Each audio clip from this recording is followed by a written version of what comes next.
नमस्कार दोस्तों, स्वागत है आप सभी का। प्री डीएलएड प्री बीएड की तैयारी कर रहे होंगे तो उसमें एक टॉपिक है शिक्षण अभिरुचि, जहां से 30 अंक के 30 प्रश्न पूछे जाते हैं। 100 अंक के कुल प्रश्न होंगे, 100 प्रश्न होंगे।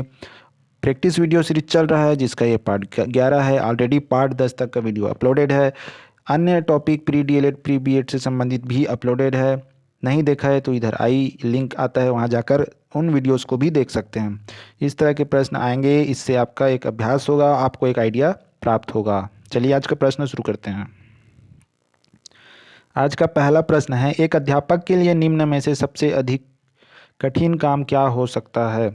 अपने शिक्षण को सुधारना, सहायक शिक्षण सामग्री तैयार करना, अपनी साथी अध्यापकों से अच्छे संबंध बनाना, छात्रों के सामाजिक असामाजिक व्यवहार को सुधारना। क्या लगता है सही आंसर क्या है? आप भी कमेंट बॉक्स में इसका आंसर 151 ए बी जो भी आपको लगता है लिखते जाएं ताकि आपका प्रैक्टिस होता रहे। तो इसका जो सही आंसर है 151 का वो है ऑप्शन डी, छात्रों के असामाजिक व्यवहार को सुधारना। ये इसका राइट आंसर होगा। एक अध्यापक के लिए निम्न में से सबसे कठिन पूछा है तो छात्रों के असामाजिक व्यवहार को सुधारना, अपने शिक्षण को सुधारना, सहायक शिक्षण सामग्री तैयार करना, अपने साथी अध्यापकों से अच्छे संबंध बनाना। ये भी ठीक है, लेकिन सबसे कठिन इन चारों में इसको माना जाएगा, तो ये राइट आंसर है। अगला प्रश्न है, कभी कभी बहुत विद्वान व्यक्ति भी अच्छा शिक्षक नहीं बन पाता। इसका संभावित कारण हो सकता है विद्वान का दुरुपयोग, शिक्षण कौशल में परिपक्व न होना, कक्षा में सूचना संप्रेषित करते समय छात्रों के स्तर को ध्यान में न रखना, बी और सी दोनों। क्या लगता है सही आंसर क्या है? तो ऑप्शन डी जो है वही है इसका सही आंसर। बी में लिखा है शिक्षण कौशल में परिपक्व न होना, शिक्षण कौशल कक्षा में सूचना संप्रेषित करते समय छात्रों के स्तर को ध्यान में न रखना। तो बी और सी है जो सही आंसर है। इससे क्या है, कभी कभी बहुत विद्वान व्यक्ति भी अच्छा शिक्षक नहीं बन पाता। ठीक। अध्यापकों संगठन का दायित्व होना चाहिए। शिक्षकों तथा सरकार के बीच मध्यस्थ बनकर काम करना, शिक्षकों की समस्या पर विचार करना तथा उन्हें दूर करने का प्रयास करना, हड़तालों एवं रैलियों का आयोजन करना, सरकार पर दबाव डालना। तो क्या होना चाहिए इसका सही आंसर? तो इसका जो सही आंसर होना चाहिए वो है ऑप्शन बी, शिक्षकों की समस्या पर विचार करना तथा उन्हें दूर करने का प्रयास करना। इन चारों में ठीक है, ये सब एक दूसरे के पूरक ही हैं। देखिए, हड़ताल रैलियाँ भी की जाती है, सरकार पर दबाव डालने का काम किया जाता है, शिक्षकों तथा सरकार के बीच मध्यस्थ बनने का काम किया जाता है, लेकिन चारों में कोई एक चुनना है तो ऑप्शन बी ही सबसे सटीक आंसर है, जिसका गोला भरोगे तो आपको मिलेगा 1 नंबर। अगला है, यदि कोई छात्र अध्यापक के निरंतर प्रयास के बावजूद बार बार कक्षा में फेल हो रहा है तो इसका संभावित कारण क्या हो सकता है? छात्र की बुद्धि औसत से बहुत नीचे होना, अभिभावकों का उस पर ध्यान न देना, छात्र का उद्यंड होना, ये सभी। क्या लगता है राइट आंसर क्या है? इसका जो राइट आंसर है वो है ऑप्शन ए, छात्र की बुद्धि औसत से बहुत नीचे होना। तो ये होता है, ये वास्तविकता है। ठीक है, तो अभिभावकों का उस पर ध्यान नहीं देना ये भी हो सकता है, छात्र का उद्यम होना ये भी हो सकता है, लेकिन सबसे उचित जो है वो है ऑप्शन ए। तो यही है इसका राइट आंसर। अगला प्रश्न है कि यदि कोई छात्र अपनी आशा से कम अंक प्राप्त करता है तो उसे क्या कहकर संतावना या दिलासा देंगे आप?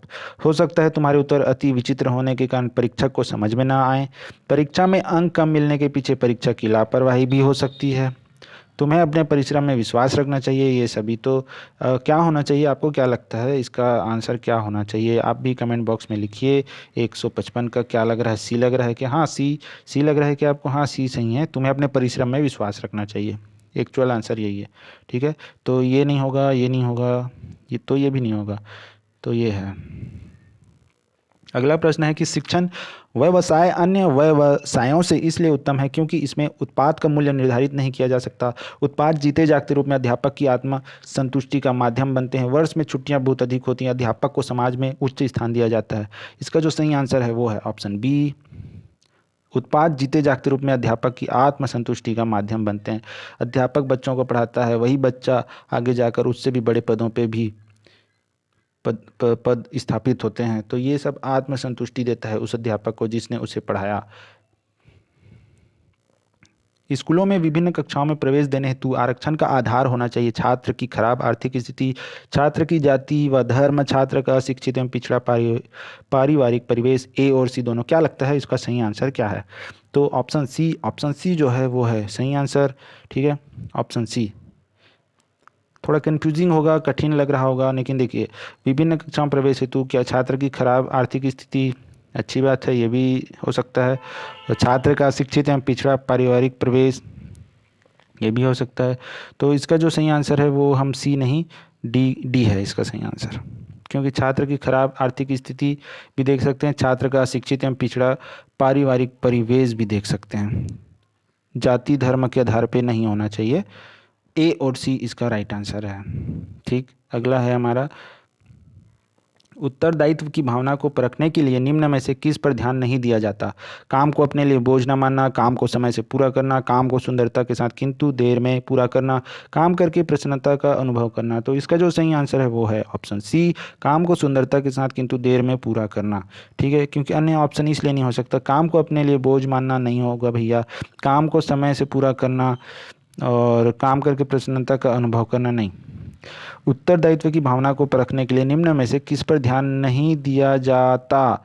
तो काम को सुंदरता के साथ किंतु देर में पूरा करना, इसको ध्यान नहीं दिया जाता। आपके अनुसार प्राथमिक स्तर पर किस प्रकार सह शिक्षा लाभप्रद है? बच्चों में समानता का विकास होता है, बच्चों का विचार उत्तम हो जाता है, बच्चों का सर्वांगीण विकास होता है, बच्चों को एक साथ पढ़ने में रुचि होती है। सह शिक्षा का मतलब क्या होता है कि बालिका भी उसी स्कूल में, बालक भी उसी स्कूल में, दिव्यांगजन भी उसी स्कूल में। तो इससे क्या है यही लाभप्रद क्या है, ये पूछा गया। तो इसका जो सही आंसर है वो क्या होना चाहिए? इसका जो सही आंसर है वो है बच्चों में समानता का विकास होता है। ठीक है, बच्चों का विचार उत्तम होता है, सही है, सर्वांगीण विकास होता है, सही है, ये भी सही है। बेस्ट आंसर, सबसे उचित आंसर ए है इसका ध्यान रखें आप। अगला हमारा प्रश्न है कि यदि आप सह शिक्षा स्कूल में पढ़ाते हैं तो आप लड़कियों पर अधिक ध्यान देंगे, सब पर समान रूप से ध्यान देंगे, मेधावी बालिकाओं पर अधिक ध्यान देंगे, लड़कों पर अधिक ध्यान देंगे? तो इसका जो सही आंसर है वो है ऑप्शन बी, सब पर समान रूप से ध्यान देंगे। आसान प्रश्न है, आप ऑप्शन ए को तो चुन नहीं सकते, सी डी को भी नहीं चुन सकते, बी ही सबसे उचित आंसर है। ठीक है, सब पर समान रूप से ध्यान देना है एक अध्यापक या अध्यापिका के रूप में। अगला प्रश्न है, शिक्षकों के अधिकारों की रक्षा के संबंध में आपके विचार में शिक्षकों का यूनियन होना चाहिए, शिक्षकों के अधिकारों का सम्मान हमेशा से होता रहा है, शिक्षकों के अधिकारों की रक्षा समाज की जिम्मेदारी है, शिक्षक अधिकार एक्ट होना चाहिए? क्या लगता है राइट आंसर क्या है? इसका जो राइट आंसर है वो है ऑप्शन सी, शिक्षक के अधिकारों की रक्षा समाज की जिम्मेदारी है। तो ठीक है, शिक्षकों का यूनियन होना चाहिए, शिक्षकों के अधिकारों का सम्मान हमेशा होता रहा है, शिक्षक अधिकार एक्ट होना चाहिए, लेकिन सबसे उचित तो ऑप्शन सी है कि शिक्षक के अधिकारों की रक्षा समाज की जिम्मेदारी है। शिक्षकों के अधिकारी को रक्षा, ठीक है, अधिकारों की रक्षा, तो ये है इसका आंसर। शिक्षण समस्याओं को हल करने की जिम्मेदारी आपके अनुसार किसकी होनी चाहिए? प्रधान पाठक की, अभिभावकों की, शिक्षकों की, किसी की भी नहीं? तो क्या लगता है इसका आंसर क्या होना चाहिए? ऑप्शन डी तो हो ही नहीं सकता, ऑप्शन सी, शिक्षण समस्याओं को हल करने की जिम्मेदारी आपके अनुसार किसकी होनी चाहिए? शिक्षक की होनी चाहिए, क्योंकि शिक्षक ही तो बच्चों से डायरेक्ट संपर्क में जा रहा है। अगर वो गणित का शिक्षक है तो गणित शिक्षक ही तो पढ़ा रहा है, प्रधान पाठक को आप आंसर के रूप में नहीं चुन सकते। जब शिक्षक ऑप्शन में है तो शिक्षकों को ही चुनना है। ठीक है, अगला प्रश्न है, असामाजिक लोगों के साथ आपका व्यवहार होता है मिलनसार के रूप में, सुधारक के रूप में, आलोचक के रूप में, सामान्य के रूप में? तो इसका जो सही आंसर है क्या होना चाहिए? बेसिक सा प्रश्न है, ऑप्शन बी जो है वो है सुधारक के रूप में। असामाजिक लोग, असामाजिक लोग मतलब जैसे कुछ शरारती टाइप के लोग होते हैं उसको असामाजिक लोग भी कहते हैं। ठीक है, तो सुधारक के रूप में होना चाहिए व्यवहार, आलोचक नहीं, मिलनसार नहीं, सामान्य नहीं, ऑप्शन बी। अगला हमारा प्रश्न है कि दुख हो या सुख लोगों को रहना चाहिए?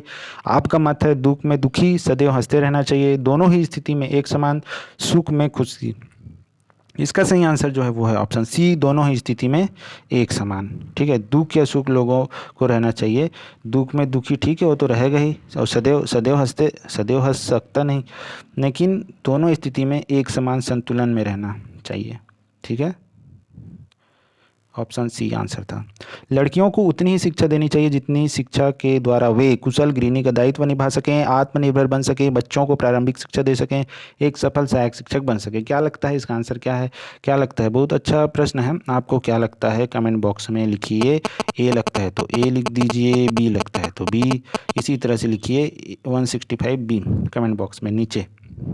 और वीडियो को आप लाइक कर सकते हैं, शेयर कर सकते हैं, चैनल को सब्सक्राइब कर सकते हैं और बेल आइकन ऑन कर सकते हैं, जिससे अन्य वीडियो की जानकारी आपको मिलती रहेगी। धन्यवाद।